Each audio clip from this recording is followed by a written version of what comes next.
Cricket से जुड़ी तमाम खबरें, वर्ल्ड रिकॉर्ड, आईसीसी रैंकिंग और आने वाली सीरीज के शेड्यूल से बाखबर रहने के लिए सब्सक्राइब करें बी ऑफिशियल चैनल को और दबाएं बेल के बटन को ताकि आप हमारी लेटेस्ट वीडियो सबसे पहले देख सकें।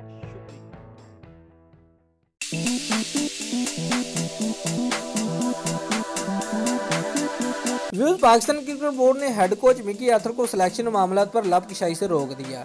जरा का कहना है कि मिकी आर्थर ने अपने निजी खानदानी मसाइल की वजह से इन दिनों सख्त परेशान हैं, जबकि पीसीबी ने इंग्लैंड रवानगी से कबल इन्हें हदायत की थी कि वो सिलेक्शन के मामलात पर लपकशाई से गुरेज करें।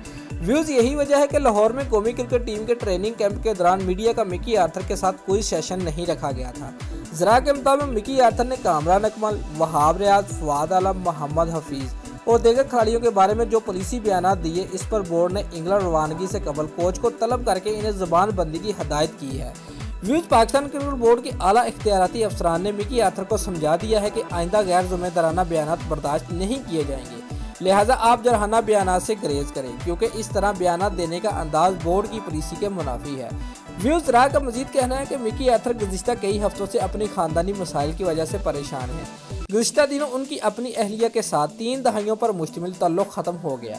व्यूज मिकी आर्थर जो अब ऑस्ट्रेलियाई शहरी बन गए हैं और ऑस्ट्रेलिया के शहर प्रीथ में मुस्तकिल रहाइश रखते हैं, उनकी अपनी अहलिया के साथ 29 साल बाद अलहदगी ने इन्हें परेशानी में मुब्तला कर रखा है। लाहौर में कैंप के दौरान इनकी कैफियत दीदनी थी। बाद महफिलों में वो अपनी निजी मामलात का इजहार भी करते रहे और इन्हें खामोश और अलग थलग भी देखा गया। इसी दौरान मिकी आर्थर ने पाकिस्तान क्रिकेट टीम से ड्रॉप होने वाले कामरान अकमल, वहाब रियाज, फवाद आलम, मोहम्मद हफीज और दीगर खिलाड़ियों के बारे में जो पुलिसी बयान दिया, उसने पाकिस्तान क्रिकेट बोर्ड की मुश्किलात को बढ़ा दिया।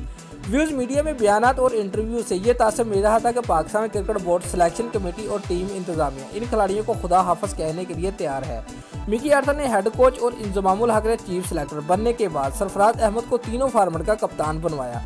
ताहम बाज़ाहिर ऐसा लग रहा है कि मिकी आर्थर सिलेक्शन पॉलिसी में अपनी मर्जी चला रहे हैं। जरा का कहना है कि पाकिस्तानी टीम इंतजामिया ने मिकी आर्थर को खामोशी से काम करने और हसास मामलात को ना छेड़ने की हदायत की है, ताकि मीडिया मुताज़ना मामलात पर कहानियां ना तराशे। जरा का कहना है कि मिकी आर्थर के बयानात के बाद बोर्ड की इंतजामिया हरकत में आई है और कुछ जगहों पर बोर्ड ने मामले को ठंडा करने की कोशिश की और बाज़ मौक़ों पर बोर्ड को सबकी और पसपाई इख्तियार करना पड़ी। दूसरी जानब पीसीबी तुर्जुमान अमजद हुसैन का कहना है कि पाकिस्तानी टीम इंतजामिया और खिलाड़ियों पर वाज़ह कर दिया गया है कि बोर्ड से पेश की इजाज़त के बगैर कोई खिलाड़ी या ऑफिशियल इंटरव्यू या बयान नहीं देगा। अगर किसी ने इंतजामिया की हदायत को नज़रअंदाज किया तो उसके खिलाफ सख्त कार्रवाई की जाएगी। दोस्तों, अगर आपको हमारी ये वीडियो पसंद आई है तो लाइक और शेयर लाजमी करें और हमारे चैनल को सब्सक्राइब करना मत भूलिए। शुक्रिया।